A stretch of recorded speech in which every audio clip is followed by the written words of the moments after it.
روز 28 ایول در تاجیکستان و جهان چه میگذرد؟ من شعله گلخوجه از استودیوی رادیو آزادی برایتان خواهم گفت. روز بخیر. نخست به سرخط موضوعهای مهم توجه کنید. رئیس اداره مبارزه با فساد تاجیکستان تاکید میکند که نهاد زیر رهبریش با مقامات دیگر قدرت دشمنی ندارد. عموما بین یگان مقامات بین کمیته دولتی امنیتی ملی جمهوری تاجیکستان و اینکه پروکراتورای گنرالی با آگنتی یگان خیلی خصومت جای ندارد. در پاکستان 25 عضو شورای محلی یک دهه که همچون قصاص تجاوز به ناموس دختر 16 ساله را امر دادند به حبس گرفته شدند. و بر پایه یک طرح مشترک اویله‌های کم بیزاعت در تاجیکستان کمک مالی دریافت خواهند کرد. هر یک سیموها هر یک اویله میتوند تا دوره 400 سومانی مبلغ گیرند. نوبسته از اونه که اویله‌ها در یک جای زندگی میکنند یا که بیزاعت کم دارند. برنامه را با خبرهای مهم جهان و منطقه شروع میکنیم. نواز شریف نخست وزیر پاکستان روز جمعه 28 ایول از مقامش کنار رفت. چون این تصمیم را او چند ساعت پس از اعلام حکم دادگاه عالی این کشور درباره بیکار کردن صلاحیتش گرفت. دادگاه عالی گفته است نخست وزیر نتوانست سرچشمه دارایی‌های فرزندانش را در کشورهای آفشوری شهر دهد. نواز شریف به فساد مالی متهم می شود و سوم بار است که دوره حکومت خود را پایان نبرده از وظیفه برکنار می گردد. او اولی همین ماه با سفر رسمی به تاجیکستان رفته بود. باز هم در ادامه موضوع کروپسیا، اژانسی ضد فساد تاجیکستان میگوید در تفتیش فعالیت کارمندان این نهاد از سوی کمیته دولتی امنیت ملی و دوستانه کل کشور به پایان رسید. در این باره امروز رهبر اژانسی سلیمان سلطانزاده در نشست خبری اطلاع داد. بازداشت کارمندان بلندرتبه این نهاد در ماه اپریل سال جاری آغاز شد و در میان جامعه سر و صدای زیاد برانگیخت. میرزا نبی خالقزاد که در این نشست شرکت داشت میگوید رئیس اژانسی به بعضی آوازه‌ها در اطراف این قضیه نقطه گذاشت. در نشست مطبوعاتی آژانسی ضد کروپسی تاجیکستان به فرق از نشست‌های پیشین نهادهای دیگر خبرنگاران زیادی جمع شده بودند. آنها بیشتر سوالشون به این متمرکز شده بود که درباره اون 10 نفر کارمندان مسئول آژانسی که بازداشت شدند و فعلا در دادگاه عالی تاجیکستان پرونده آنها یعنی مرافعه آنها ادامه دارد سوالهای بیشتر مطرح کنند و جزئیات بیشتر آگاه شوند. یکی از سوالهایی که در این نشست مورد بررسی قرار گرفت این بود که آیا اون کارمندان آژانسی که بازداشت شدن در نتیجه خصومت یا مخالفت خود نهادهای قدرتی صورت گرفته است یا واقعا این کارمندان آژانسی دست به رشوه و فساد زدگی هستند. رئیس آژانسی ضد کروپسیا سلطانزاد به خبرنگاران گفت که هیچ گونه اختلاف یا مخالفت یا بدبینی میان نهادهای قدرتی تاجیکستان اصلا وجود ندارد و این کارمندانی که حالا بازداشت شدند و پرونده آنها مورد بررسی قرار دارد بر اساس قانونهای تاجیکستان به جزا کشیده خواهند شد. یعنی رئیس آژانسی به این نکته اشاره کرد که واقعا این عملی خودی کارمندان آژانسی است که دست به فساد و رشوه زدند. عموما بین یگان مقامات بین کمیته دولتی امنیتی ملی جمهوری تاجیکستان و اینکه پروکراتورای گنرالی با آگنتی یگان خیلی خصومت جای ندارد. پرونده جنایتی نسبت 10 نفر کارمندان سابق و عملکننده آگنتی تفتیش به اتمام رسید. خیلی همه شما آگاه هستین در بررسی سودی قرار دارد. از دیگر یگان کارمند آگنتی مورد تعقیب تفتیش جنایتی قرار ندارد. سوال دیگری که در اینجا مطرح شد این بود که یک سنجشی که حتی با دستور پرزیدنت تاجیکستان میبایست تا ماه یعنی 1 ایول سال روان انجام میشد درباره اضافه نویسی در مورد ساختمان‌های شهر دوشنبه بود. در 60 انشاءات‌های ساخته شونده شهر دوشنبه که مبلغ‌گذاریشان از حساب بودجه جمهوری و محلی اجرا گردیده بود، سنجش در آنها زیاده از 7.8 میلیون سومانی اضافه نویسی کارهای ساختمانی را آشکار نموده است. موادها برای چاره‌جویی با مقامات حفظ حقوق ارسال کرده شده است و این مسئله مذکور چاره‌جویی شده است. از جمله یکی از این بناهایی که همه ما از اون آگاه هستیم بیمارخانه استقلال است که در محله 46 کرایان تاجیکستان الکی مورد استفاده قرار داده شده است. سوال دیگری در اینجا مطرح شد این بود که آیا کارمندان آژانسی بعد از این بازداشت 10 کارمند مسئولش که یک نهادی که علیه فساد و رشوه عمل میکند و خود آنها با این عمل بازداشت شدن چگونه تأثیری خواهد کرد؟ آیا من بعد هر مفتش آژانسی وقتی که به یک اداره یک نهاد برای تفتیشات می رود با اون چگونه مناسبت خواهند کرد؟ رئیس آژانسی خیلی عادی و خیلی آرام پاسخ داد که هیچ گونه تأثیری نمی رساند، چون که آنها با این عمل خود حتما جواب میگویند و امروز هر کارمند آزادانه میتواند برود و به فعالیت خود ادامه دهد و تفتیشات و چیزها را انجام دهد. همین بود خلاصه نشست خبری امروز آژانس ضد کروپسیا که اصلا به مسئله این 10 نفر کارمند آژانس ضد کروپسیا دخل داشت. رو می‌آوریم به ازبکستان. دوستان کل ازبکستان رسما بازداشت گلنورا کریمова را تصدیق کرده میگوید آزادی او برای 5 سال محدود شده است. در بیانیه این نهاد که امروز نشر شد آمده است دختر بزرگ رئیس جمهوری پیشین ازبکستان از ماه اوگوست سال 2015 در بازداشت قرار دارد. کریمova بعد آن به حبس گرفته شد که دادگاه او و شریکانش را به چند ماده قانون جنایی از جمله فرار از پرداخت مالیات ایبدار کرد. دوستانی گفته است گلنورا کریمova در روبروی اتهامات نو است چون هنوز تفتیش قضیه های مربوط به او جریان دارد. برنامه را ادامه می‌دهیم. از زمان شروع درگیری ها در اوکراین موضوع شرکت جنگیان خارجی در این نزاع‌ها و آن هم از طرف جدای طلبان بارها در مطبوعات مطرح شده است.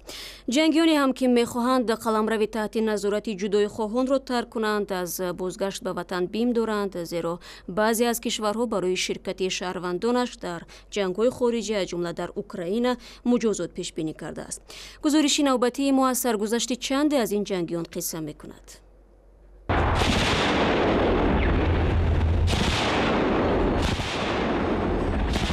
سال 2014 نیروهای دولتی اوکراینی مقابل جدایی خواهان رو به روسیه درگیری‌های شدید را آغاز کردند، ولی بجز از آنها به جانبداری به نام جمهوری‌های شرق اوکراین جنگیان از تمام دنیا آمریکا، انگلیا، ایتالیا و برزیل می جنگیدند.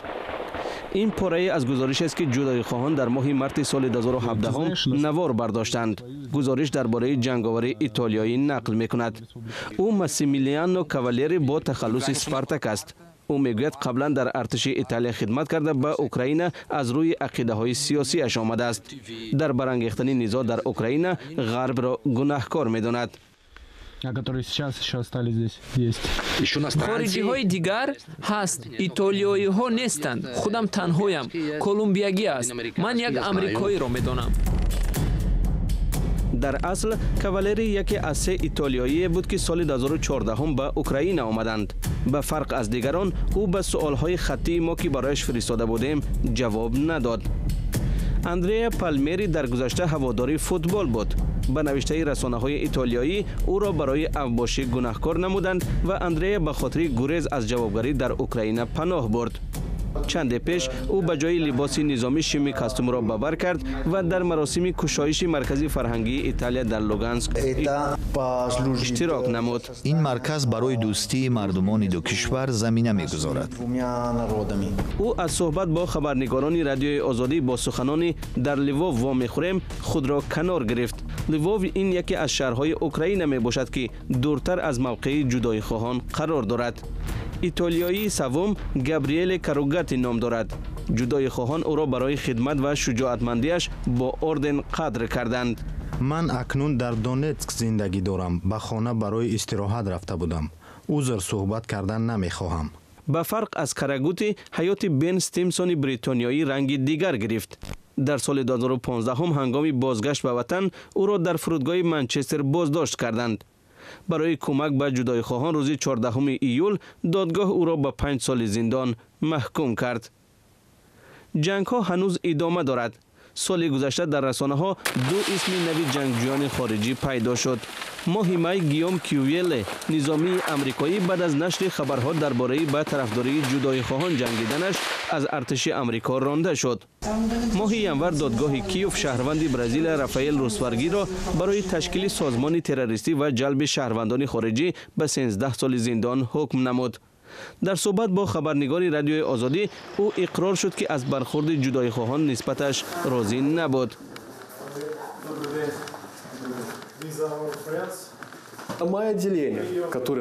به قول آنها واحد من از بوزینه‌های آمریکای جنوبی عبارت بود. چون این مناسبت همه برزیلیگی ها را سخت ناراحت کرد. من از جنگ خسته شدم. جنگ آسان نیست. در عملیات نظامی اوکراین شماری خارجیان کم نبود.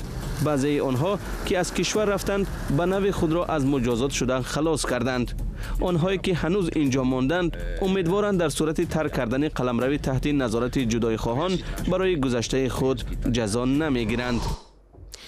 روز پنجشنبه در پاکستان یک گروه افرادی را که حکم تجاوز گروهی به ناموس را صادر کردند بازداشت نمودند، ولی در این کشور عنعنه تجاوز به ناموس همچون قصاص معمول است و در حالتهای زیاد مسئولان این جنایت به جزا میمانند. بر علاوه دختران تجاوز شده مورد تحقیر و توهین در جامعه قرار میگیرند و گاه مجبور میشوند که دست به خودکشی بزنند. ساجده میرزا گزارش میدهد. مقامات پاکستان 25 عضو شورای غیررسمی یکدیه را برای صدور حکم تجاوز به ناموس دختری 16 ساله به حبس گرفتند. این دختر ازرا نام دارد و برادر او به تجاوز به ناموس دختری 13 ساله متهم می شد. شورای دیه دستور داد که به حیث قصاص برادر قربانی به ناموس خواهر متهم تجاوز کند. به نوشته خبرگزاری رویترز حکم شورا 17 ایول اجرا شد. رئیس پلیس شهر مولتان اجنس یونس گفت که 29 نفر در صدور حکم و اجرای آن متهم بوده. از این گروه بزرگ 25 نفر تا روز 27 ایول بازداشت شد. سروزیر ولایت پنجاب پاکستان ابراز داشت که یک عده رهبران اداره امور داخلی را از کار برکنار کرده است.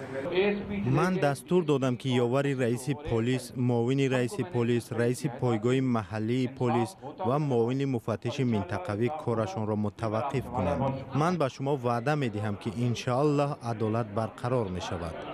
سروزیر ولایت پنجاب پاکستان گفت که یک عده رهبران اداره امور داخلی را از مقام برکنار کرده است. این قضیه زمانی روی آب برآمد که هر دو عائله پسرهای یکدیگر را به تجاوز به ناموس دخترهایشان عیبدار کردند و به پلیس عریضه نوشتند. دادگاه عالی پاکستان امر داد که حادثه تحقیق و در این باره گزارش ارائه شود. منطقه مولتان حادثه به این مانند را که دستور آن از جانب شورای محلی صادر شد در سال 2002 تجربه کرده بود. آن زمان تجاوز دست جمعی به ناموس زنی سر و صدای زیادی را در جامعه بین المللی به بار آورد. در پاکستان سنت قدیمی عدالت به اصطلاح زودرس جای دارد که از طرف ساکنان دهات همچون الترناتیو به نظام فاسد دادگاهی ارزیابی می شود. در بخش‌های مختلف پاکستان مقامات این گونه شوراها را تحمل می کنند ولی حکم آنها در دادگاه و پلیس اعتراف نمی شود. و حالا برمیگردیم به تاجیکستان. مقامات تاجیکستان میگویند شروع از تابستان امسال عائله‌های کم بضاعت کمک پولی خواهند گرفت. جمشید کریمزاده معاون اولی وزیر مالیه تاجیکستان روز 28 ایول در نشست خبری گفت که این طرح با مشورت اتحادیه اروپا و با کمک مالی شریکان رشد تاجیکستان عملی می شود. کدام نفرایی که در حقیقت نیاز دارند با این و مطابق هستند در یک جایی که زندگی میتوند در یک سال هر یک 3 ماه هر یک عائله میتوند تا دایره 100 سومی 400 سومانی مبلغ گیرند. نوبسته از اونه که عائله ها در یک جای زندگی میکنند یا که بضاعت کم دارند. برای همین این تجربه پیشرفته دنیوی هست. اینا را باید که ما تا با آخر سال باید که در تمام سراسر جمهوری همین تمام عائله های کم بضاعت را یکم خود عائله ها باید که مراجعت کنند فراگیر کنیم باید که دسترس باشد دایره 80 میلیون. به گفته این مقامدار وزارت تندرستی و حفظ اجتماعی تاجیکستان وظیفه‌دار شده است که در زودترین فرصت روی خط خانواده‌های کم بضاعت در کشور را تهیه کند. ضمناً به حساب کمیته امور فعلا بیش از 30% اهالی تاجیکستان زیر خط فقر قرار دارند. و در شهر نزران انگوشیستانی روسیه علیه مهاجران تاجیک که در آنجا به ساختمان بناهای روزگواردیا مشغولند یک گردهمایی اعتراضی برگزار شد. تظاهرگران به آن اعتراض کردند که مهاجران جایهای کاری آنها را میگیرند، با دختران انگوش ازدواج میکنند و به فروش مواد مخدر مشغولند. اینجا برنامه امروز را انجام میدیم. اگر میل خواندن و دیدن خبرها و ویدیوهای بیشتر را دارید پس سامانه azadi.org، صفحه رادیو آزادی در فیسبوک ادناکلاسنیک و هم کانال آزادی ویدیو در یوتیوب برای شماست. تشکر که با ما هستید و برایتان استراحت بفراغت میخواهیم.